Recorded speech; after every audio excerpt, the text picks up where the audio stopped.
60대 아파트 경비원이 30대 주민에게 폭행을 당하는 사건이 발생했는데요. 때린 이유는 어처구니 없게도 왜 쳐다보느냐는 것이었습니다. 해마다 아파트 경비원들을 대상으로 한 폭언과 폭행이 증가하고 있습니다. 그러나 불이익을 당할까 경비원들은 제대로 대응조차 하지 못했습니다. 경비원으로 일하던 이모 씨가 입주민의 비인격적인 대우에 시달리다 아파트 주차장에서 분신했고 끝내 숨졌습니다. 결국 한 경비원이 분신 자살하는 끔찍한 사건까지 발생했습니다. 노인분들이 이제 경비원으로 일하시는데 내 돈 내고 일하는 사람들이 내 마음대로 해도 돼. 이런 인식들이 우리나라에 많이 있거든요. 갑질과 연결이 되는데 그런 분들도 다 누군가의 아버지 어머니들이고 할머니 할아버지라는 그런 생각을 좀 가지고 그런 인식들이 좀 일어나게 되면 사람을 기계로 대체하는 것에 대해서 우리나라처럼 빠르게 그렇게 대체해 나가는 일은 좀 적지 않다 이런 생각이 듭니다. 유럽 출장을 갔는데 제가 늘 느끼는 거지만 거기는 아직도 기차를 타면 표를 이렇게 펀치에 찍어줘요.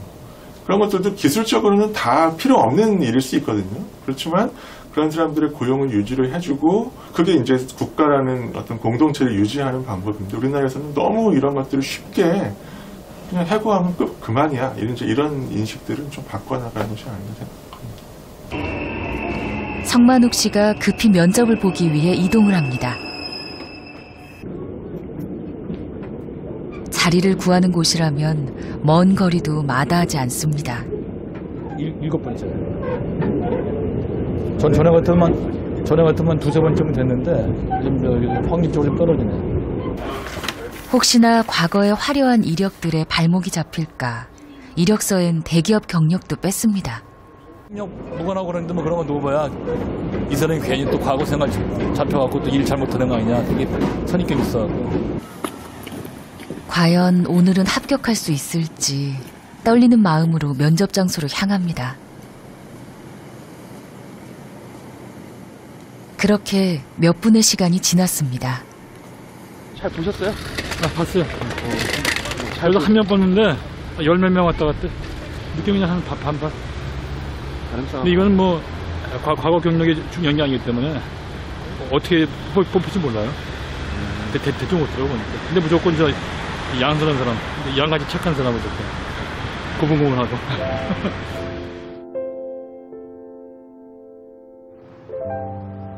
아쉬움을 뒤로 한 채 그는 또 다른 일자리를 찾아 발걸음을 옮깁니다.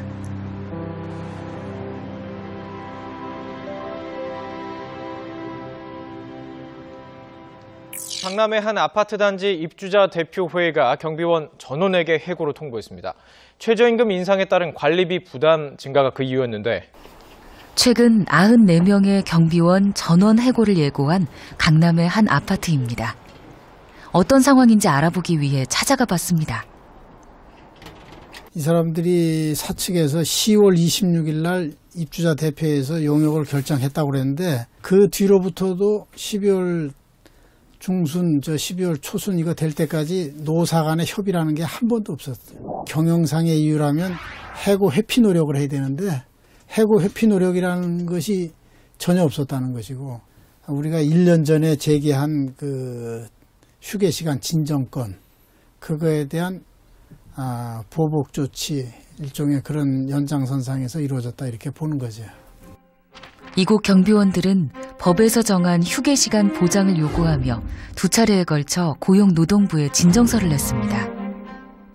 휴게 시간이 되면 야간 휴게 시간이 되면 밤 12시부터 5시까지다 그러면 침대 깔고 그 시간에 다 불 끄고 휴식을 들어간다고. 근데 우리는 이 형광등 불 다 켜놔요. 무전기 다 개방해놔. 이 의자에서 근무복 입고 신분증 폐용하고 의자에 기대서 잠이 들어요. 그러니까 이거는 휴게가 아니다. 근무 대기. 게다가 휴게 시간이 존재하는지 최근에서야 알았다는 경비원들. 그렇다면 휴게 시간이 지켜지지 않은 이유는 무엇 때문일까요? 이게 형광펜으로 한 건 다 밤 12시 넘어서 들어온 것들이에요. 1시 20분에 들어오고 1시 57분에 들어오고 우린 12시부터 휴게 시간인데. 노후된 이 아파트는 주차난이 심각합니다. 지하 주차장이 없어 어쩔 수 없이 이중 주차를 하고 있는데요. 심각한 주차난을 해소하기 위해 경비원들이 주차 업무를 대신 해주고 있습니다. 입사 때부터 근무 조건 중 하나였지만 24시간 주차 업무를 대행하다 보니 휴게 시간은 지켜지질 않고 있습니다. 제가 알기로는 아침과 저녁 시간 해서 뭐 한 100여 번, 100번 정도 약 추정하는 숫자는.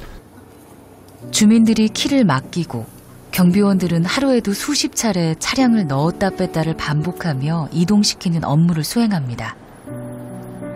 수시로 주차 업무를 해야 하는 데다 문제는 이 일이 새벽까지 쉴 틈 없이 계속된다는 점입니다. 당연히 휴게 시간은 지켜줄 수 없습니다. 경비원들은 그동안 휴게 시간에 대한 임금 보상을 요구했고 이것이 입주자 대표회의와 갈등을 유발한 것입니다. 여름에 떼약볕에 예를 들어서 차 속이 2열 주차되어 있는 걸 우리가 나간다 그러면 뽑아줄 때 그 안이 실내가 차 안이 60, 70도, 80도까지 올라간다고. 그거 한 두세 대 만지고 들어오면 얼굴이 다 익어버린다고. 땀은 뭐 온몸이 다 젖고 10년간 샤워도 한 번 못했다고 써있잖아. 여기서 말랐다가 젖었다가 말랐다가 젖었다가 이렇게를 반복하고 그 다음날 퇴근하는 거야. 집에 가서 샤워하고. 우린 샤워장도 없어요. 각 동마다 초소 이거 하나 외에는 편의시설, 복지시설이 아무것도 없어요. 이 대한민국에서 제일 잘 사는 사람들 사는 동네. 문제는 휴게 시간뿐만이 아닙니다. 휴게 공간 역시도 놀랄 만큼 열악합니다. 경비원들이 이용한다는 화장실은 어두컴컴한 지하 공간에 문도 제대로 설치되어 있지 않았습니다. 우리 화장실이 여기예요. 한 사람이 서 있기도 벅차 보이는 비좁은 공간. 게다가 하수 시설조차 제대로 마련돼 있지 않았습니다. 4개동 근무자, 4개동 근무자가 일로 와서 대변하고 이런 거 보는 데고, 소변은 저렇게 생긴 데가 각 동마다 있으면 거기서 하고서 물 뿌리는 식이고 이제 대변 보러 갈 때 이거 온다니까. 수도 시설이 제대로 갖춰져 있지 않아 용변을 본 후엔 손을 씻기 위해 또 다른 건물로 이동을 해야 합니다. 빛 하나 들어오지 않는 곰팡이 냄새 가득한 이곳이 바로 경비원들과 청소미화원들이 쉬는 휴게 공간이라는데요. 그러나 이마저도 경비원들은 주차 업무 때문에 이용하지 못합니다. 지금 열악해가지고 제가 오늘 화장실 갔다가 오는데 저희 그 동에는 화장실이 없어요. 각 동마다 다 있어야 되는데 이 84동에 바로 이 뒤에 동이에요. 네. 거기 화장실이 자주 고장이 나가지고 그러니까 그 고장률이 하수하고 오수하고 같이 배수가 되다 보니까 자꾸 막혀가지고 넘쳐가지고 막 물 받아대고 그러는 바람에 82동을 갔더니 82동이 또 사용 중이었고 그래서 결국 다시 나와가지고 85동에 그 1D 라인 그 지하에 가서 볼일을 보고 나왔더니 그러니까 아마 화장실 가는데 한 20분 정도 소요되지 않았나? 한 15분? 이걸 관련해서 사측에다 건의해 보신 적은 없으세요? 이 시설 관련해서는? 하면 뭐 해주냐고요. 그 우리가 샤워장 얘기도 하고 해봤지 그런 거. 그러니까 내가 거기 노동청 진정하는 그 소리에도 썼잖아. 10년 동안 내가 샤워 한 번 못했다고. 왜냐? 샤워장도 없고 휴게 시간도 공지가 안 돼 있고 휴게 시간이 그 경비실 밖에 붙어 있는 거 있죠. 그게 진정이 조사가 한참 진행되니까 작년 8월에 처음에 공지한 거예요. 우리는 점심시간이 몇인지도 몰랐어요. 작년 8월까지. 그러니까 어디 가서 쉴 자리도 없고 주민들은 24시간 근무인 줄 알고 휴게 시간을 모르니까 밥 먹는 데도 와서 차 빼달라고 하는 게 바로 그런 거야. 주민분들은 이 상황을 알고 계신 분들도 몰라요. 주민들은 이번 경비원 해고 문제에 대해 어떻게 생각하고 있을까요? 혹시 여기 아파트 입주민이세요? 네. 아, EBS인데 저희가 이번에 경비원 분들 있잖아요. 뭐 하나 여쭤보려고 하는데요. 나 잘 몰라. 내용을 잘 몰라가지고. 이 주차 이렇게 하는 거 있잖아요. 이거 한 달에 돈 다 내요. 몇십만 원씩 내고. 주차 답례로 수고비를 주는 주민들도 있지만 경비원들이 바라는 건 정당한 근무 환경 마련입니다.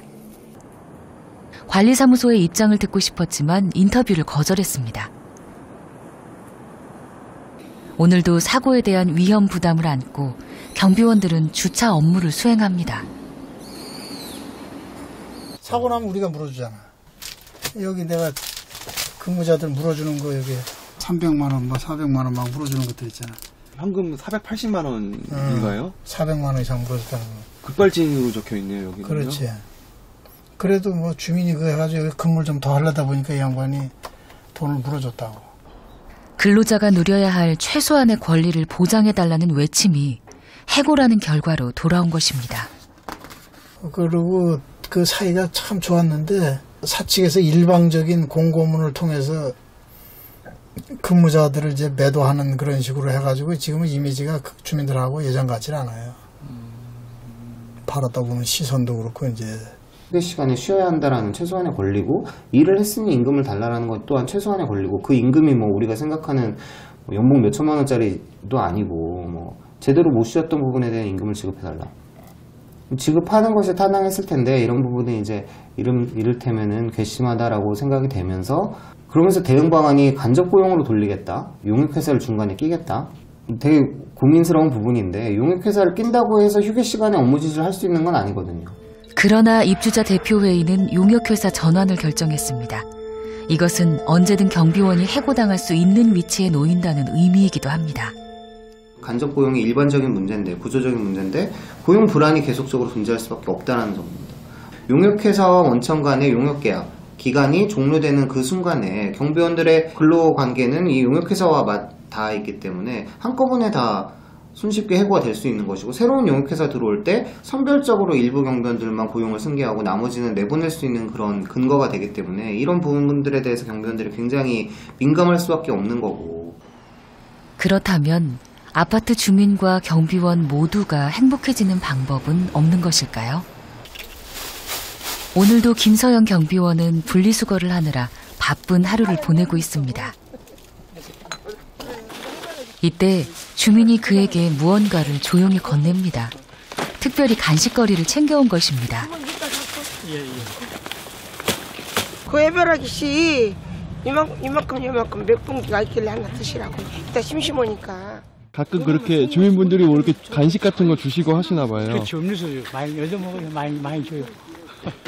주민들과 경비원 사이엔 정이 오갑니다. 고생한다는 격려의 인사도 빼놓지 않죠. 이런 작은 배려가 경비원들에겐 일하는 보람을 느끼게 합니다. 초소에는 어느새 주민들이 건네준 정들이 쌓였습니다. 일터가 행복하니 마음도 긍정적으로 바뀌었다는데요. 아인슈타인의 행복 이론 하고 소박한 삶이 끊임없는 불안과 성공의 축을 위한 것보다 훨씬 더 큰 기쁨을 준다. 수처작주.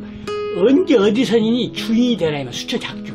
내가 여기 경비하지만 주인이라고 생각하고 일을 해봐. 그럼 일도 잘 되면서 내가 마음도 시원하고 나 일 잘해보면 돼. 무엇보다 고용 안정이 주인의식을 강하게 만들었습니다. 나도 일하기 편하고 주민도 편하고 서로 편하는 거예요. 택배 오면 택배 왔다고 주고 또 누구 뭐 다 아니까 그때 일 말이 통하지 않아. 최저임금 인상의 여파로 해고의 칼바람이 부는 중에도 이 아파트 주민들은 상생의 길을 선택했습니다. 1월 정기회의를 시작하겠습니다. 최저임금을 적용하는데 약간 금액적으로 한 30만 원 정도 인상이 돼야 되는데 부담이 많잖아요. 그래서 저희가 휴게 시간을 3시간에서 30분을 늘렸어요. 30분을 늘렸다는 거는 30분 동안 그 월급이 줄어드는 거예요. 거기 따지면 한 7, 8만 원 되거든요. 근데 그거를 이제 경비원분들이 양보를 해주셨고. 주민들은 경비원들과의 적극적인 소통을 통해 해고 없이 합의를 이끌어냈습니다. 이런 분위기가 가능한 것은 바로 주민과 경비원들 간의 관계가 갑을이 아닌 동등한 관계이기 때문입니다. 계약서에도 역시 갑을이 아닌 동행이란 말로 바꿔 표기했습니다. 무엇보다 주민들은 경비원들의 평생 고용을 약속하고 있습니다.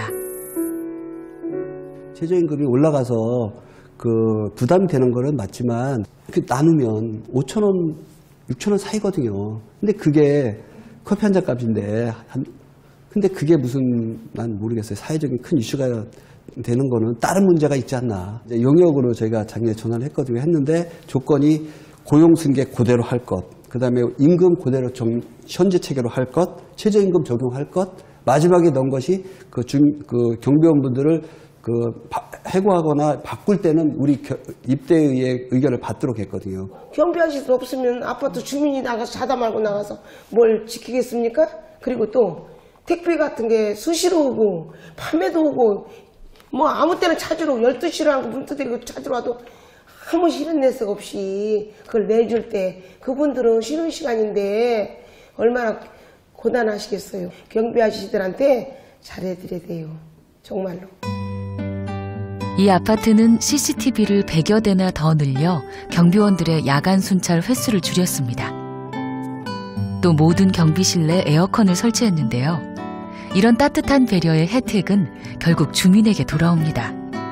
안정감을 가지고 생활하니까 아무래도 낮도 인사를 해도 웃는 낯으로 하게 되는 거고, 내 자신이 이제 하루 일과를 능동적으로 이렇게 해나가고 하니까 더 건강도 좋고 즐거움도 더 있고. 경비원을 경비 근로자라고 생각하지 않고요. 굉장히 형편없이 인생을 살다가 맨 마지막에 갈 곳이 없어서 여기 온 사람들이라고 생각을 하는 거예요.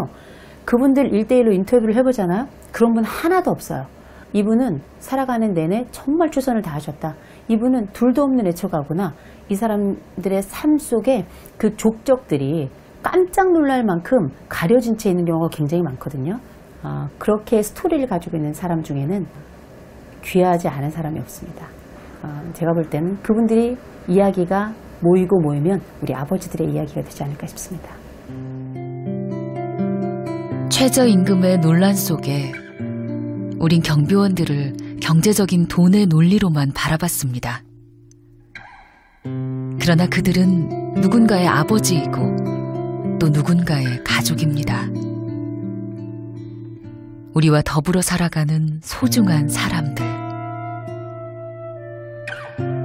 이제 직업에 대한 편견을 내려놓고 상생의 길을 모색한다면 우리 모두가 웃을 수 있는 해답을 분명 찾을 수 있을 것입니다.